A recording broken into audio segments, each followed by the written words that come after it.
Robbo, we briefly touched on it after Saturday's win, but you've actually been nominated for a MOBO award in the Best Grime Act category. What does that mean to you?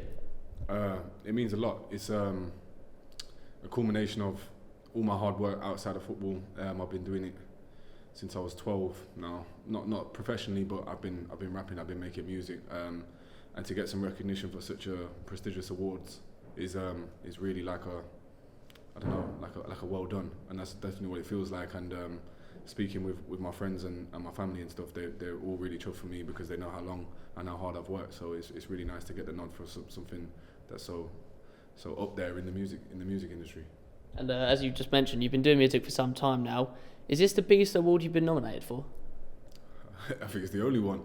No, I've won localized awards, so like for Leicester a couple of times, but this is the first nationwide one, and for it to be the MOBOs, which is I think it's its 25th anniversary this year, so it's a special one as well.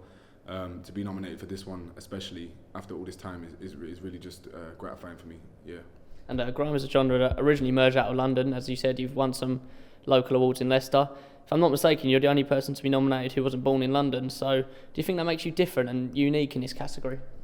I think it does, because I think partially I'm a voice for a part of the country that's pretty underrepresented in music, and especially in rap music, which is the East Midlands. All my friends are from Leicester, all my family are from Leicester. Leicester's in my heart still. So yeah, I wouldn't say it makes me unique because we're all making the same music, but it definitely gives me a different perspective on life and my approach to music too, because it's quite difficult to make it from a place that doesn't really have an infrastructure for music, doesn't really have that many notable names. So to be, I think I'm the first rapper anyway from Leicester, to be nominated for a MOBO. So yeah, it's really nice. And after the game on Saturday, I heard someone ask if your music is a big focus over your football, and you said, well, footballers play golf and no one really bats an eyelid at that, so why is it different to my music? Just how important is creating music to you mentally? And it gives you a new lease of life to to create and expose yourself to the public instead of football, so it must be pretty important. Yeah, it's always been a passion. Like since I started it, I loved it. Similarly to football, but football was always the priority because it was the thing that was my dream first when I was young and growing up, and it became a career which I was really happy with, and then this one kind of just grew with it.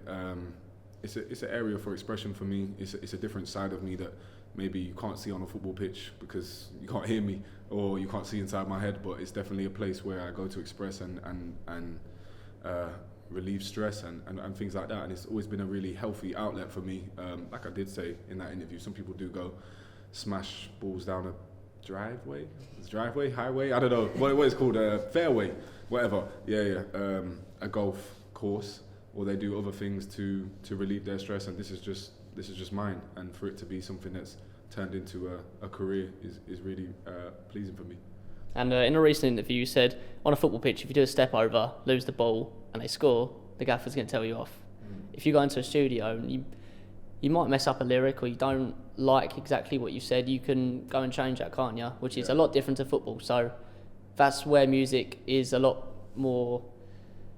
You can be a lot more creative. I'd like to think.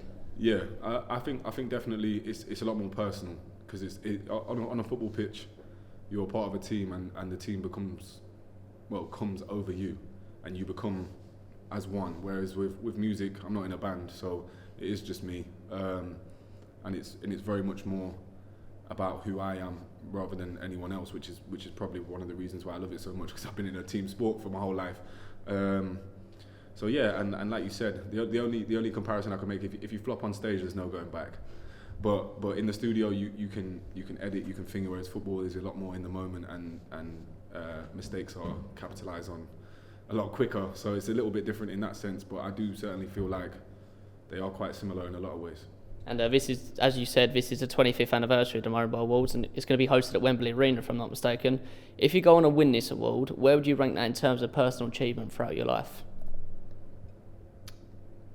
Apart from being a dad, it would be the best.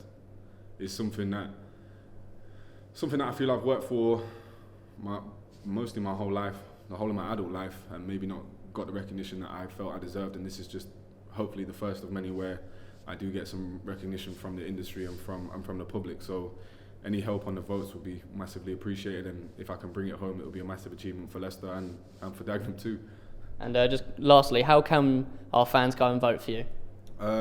If you follow me on Instagram, it will be the link that's in my bio, and I'm sure the club, who are being very supportive of me, will be tweeting it, so you'll be able to find it on the Twitter and stuff. And it's just simply register with an email and vote. Submit your vote for Kamikaze to win the best Grime Act of 2022 at the MOBOs.